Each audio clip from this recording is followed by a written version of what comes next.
नमस्कार दोस्तों, स्वागत है एक बार फिर आपके अपने YouTube चैनल जीवा स्टडी पर। मैं वरिष्ठ अध्यापक मुकेश कुमार जांगड़ा आपका स्वागत करता हूं। तो कल से जो आपके सीईटी का महायुद्ध स्टार्ट हो रहा है, जिसमें जो है कल और परसों 4 पारियों में जो है सीईटी का एग्जाम होगा। ठीक है, अब एक ऐसे रूल की चर्चा करेंगे इस वीडियो में जिसमें जो है आप 40% से ऊपर लाकर भी जो है एग्जाम में फेल हो सकते हो, और ये रूल उल्टा भी काम कर सकता है। हो सकता है आपके 40% से कम हो और फिर भी आप जो है एग्जाम क्वालिफाई कर जाएं, पास हो जाएं। तो कौन सा वो रूल है इस वीडियो में जानेंगे। उससे पहले अगर आप चैनल जीवा स्टडी पर नए हो तो चैनल जीवा स्टडी को सब्सक्राइब कर सकते हैं। तो सीईटी की परीक्षा कल सुबह से स्टार्ट हो रही हो, ये 4 पारियों में एग्जाम होगा।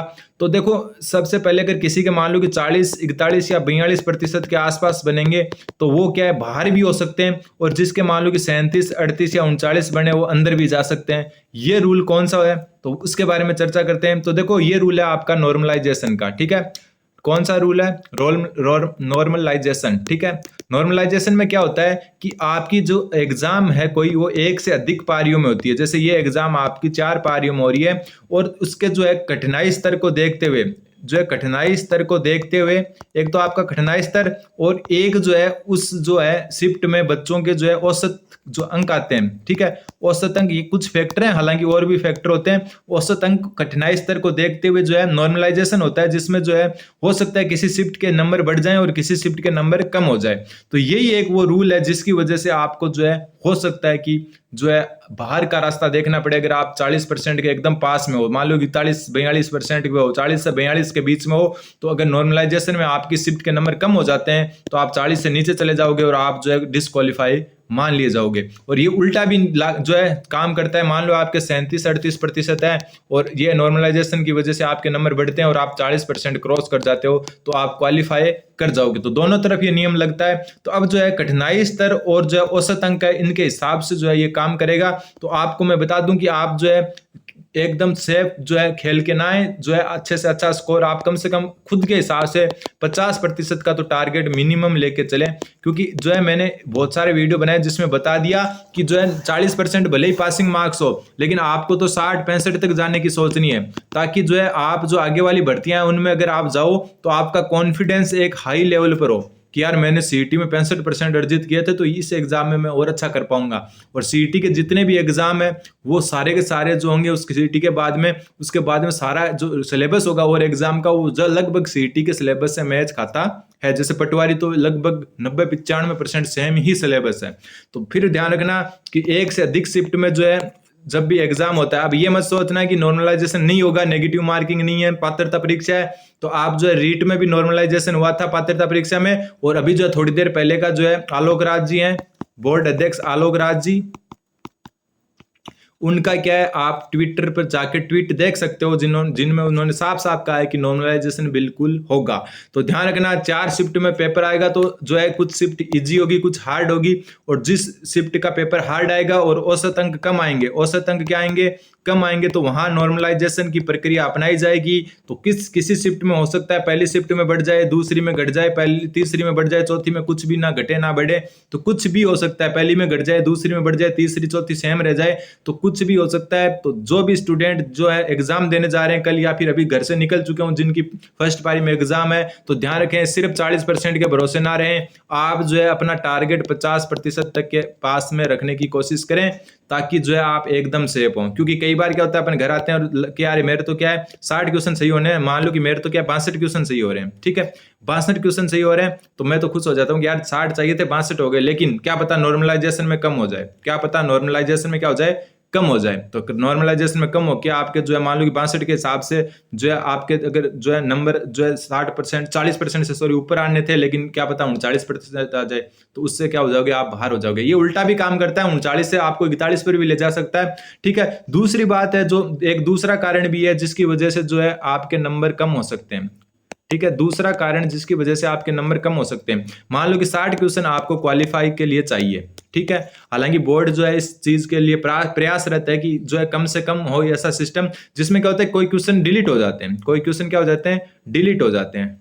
ठीक है, क्या हो जाते हैं, कोई क्वेश्चन डिलीट हो जाते हैं। तो क्वेश्चन डिलीट होते हैं तब क्या होता है, मान लो कि आपको 61 क्वेश्चन या 62 क्वेश्चन जो है आपने सही किए। ठीक है, 61 या 62 क्वेश्चन सही किए, और इन सही वालों में से 3 क्वेश्चन डिलीट हो गए।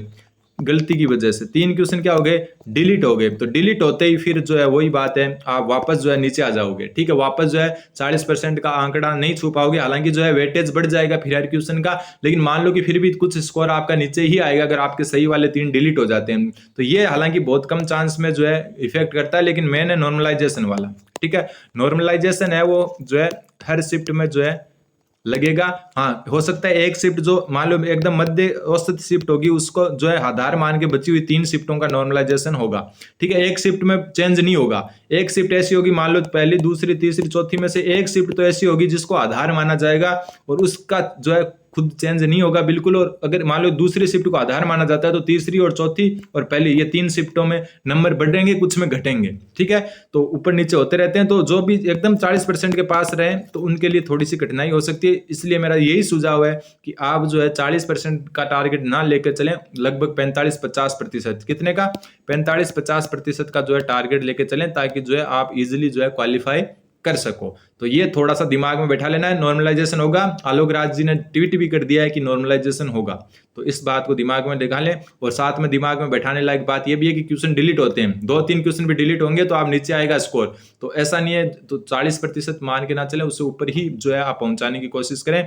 बाकी जो है आप चैनल जीवा स्टडी पर बने रहेंगे तो जो है टाइम टू टाइम आपको अपडेट कर दिया जाएगा। तो फिलहाल अपडेट यही है कि जो है 40% ना लेके, क्योंकि नॉर्मलाइजेशन की वजह से आपके हो सकता है कि आप मान लो जस्ट पास होते हो तो नीचे आ सकते हो, और नीचे आते हो तो ऊपर भी जा सकते हो। दोनों तरफ जो है ये काम करता है। सबसे जो मेन बात करता है कठिनाई स्तर होता है एक तो, अब मान लो कि आप एग्जाम देके आए दूसरी पारी में और आपको लगा कि पेपर हार्ड है, लेकिन आपकी जो दूसरी पारी थी उसमें जो स्टूडेंट थे उनका जो एवरेज औसत अंक है, उनके औसत अंक है वो क्या हो गए, ज्यादा हो गए।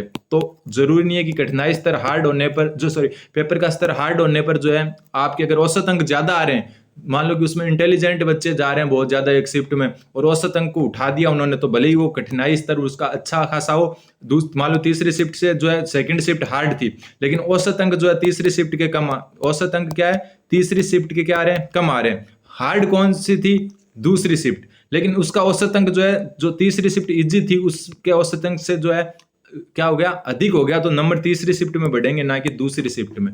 तो ध्यान रखना, औसत अंक बहुत बड़ा रोल अदा करते हैं आपके पेपर का कठिनाई स्तर। हालांकि औसत अंक को भी प्रभावित करता है, लेकिन कई बार क्या होता है कि एक शिफ्ट में, जैसे वैसे तो अल्फाबेट वाइज जो है शिफ्ट बांटी गई है, लेकिन एक शिफ्ट में क्या होता है कि जो थोड़े इंटेलिजेंट बच्चे घुस जाते हैं तो उसमें औसत अंक ऊपर उठ जाते हैं, तो उसका पेपर कठिन होकर भी जो है आपका जो है नॉर्मलाइजेशन में नंबर कम ही होते हैं, बढ़ते नहीं है। क्यों? क्योंकि दूसरी शिफ्ट भले इजी हो लेकिन उसके औसत अंक क्या हो गए थे, कम हो गए थे। ऐसा उदाहरण आपको जो है पटवारी परीक्षा हुई थी ना पिछली बार, उसमें देखने को मिला होगा। वो परीक्षा करवा चौथ के दिन थी एक, और एक पहले दिन थी, तो सारी महिलाओं का जो है पेपर पहले दिन करवा दिया गया, सारी महिलाओं का पेपर जो है पहले दिन करवा दिया गया। और महिलाएं जो है टीचिंग एग्जाम के अलावा जो है इतना इंटरेस्ट नहीं लेती दूसरे एग्जाम में, जिसकी वजह से जो पहली 2 शिफ्ट थी महिलाओं की, उसमें जो है पेपर भले ही इजी था, पेपर तो इजी था, लेकिन जो औसत अंक है वो कम हो गए, क्योंकि सारी महिलाएं थी। और महिलाएं जो है एक टीचिंग एग्जाम वगैरह में ज्यादा अच्छा करती है, बल्कि पटवारी वीडियो को देखें तो उनका औसत अंक कम रह गया। और तीसरी चौथी शिफ्ट जो लड़कों की थी उसमें जो है पेपर का लेवल बहुत हाई आ गया,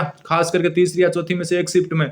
और लेकिन जो है लड़कों जो है एकदम जी जान से जो तैयारी कर रहे थे, क्योंकि महिलाएं इतनी जो है पटवारी वीडियो की तरफ नहीं जाती है जितनी टीचिंग एग्जाम में जाती है, तो उनका क्या है, औसत अंक बढ़ गया। भले ही पेपर हार्ड आया लेकिन औसत अंक बढ़ गया। फिर तो इससे क्या हुआ कि तीसरी चौथी शिफ्ट के नंबर कम कर दिए गए और पहली दूसरी शिफ्ट के नंबर बढ़ा दिए गए। तो ये हो सकता है, इसलिए थोड़ा सा ध्यान रखें, 50% या 45% क्रॉस करने की ही सोचें। तो धन्यवाद, बने रहें जीवा स्टडी।